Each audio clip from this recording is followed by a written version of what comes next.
Sebab Ana dulu masa kalau fardu ain masa sekolah memang sentiasa tidur tau. So memang fail lah.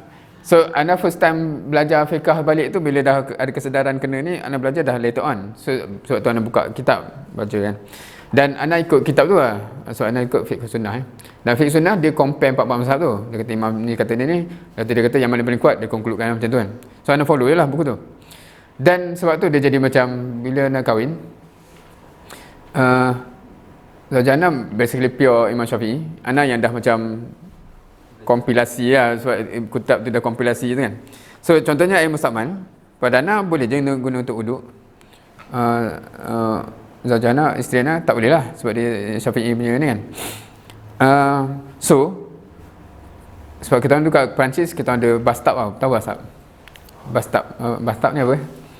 Bathtub, mandi, tempat mandi yang bathtub kan. Kalau tak ada bathtub, kita tak takung air. Kalau bathtub tu kan dia boleh tutup, ya, kalau mandi ke wuduk ke boleh takung lah itu.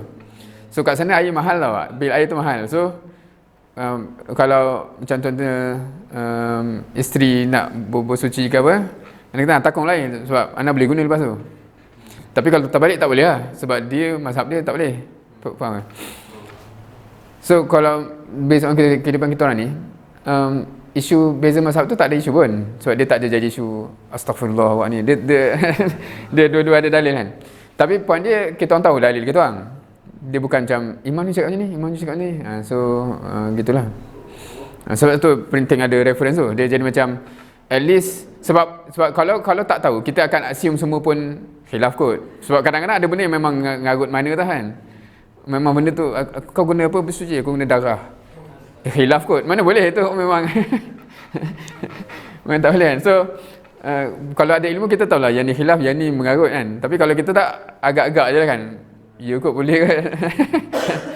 So itu bahaya kan. So dia jadi dua ekstrim. Sama ada kita kata tak boleh padahal benda tu khilaf, ataupun kita kata semua pun balonnya kan.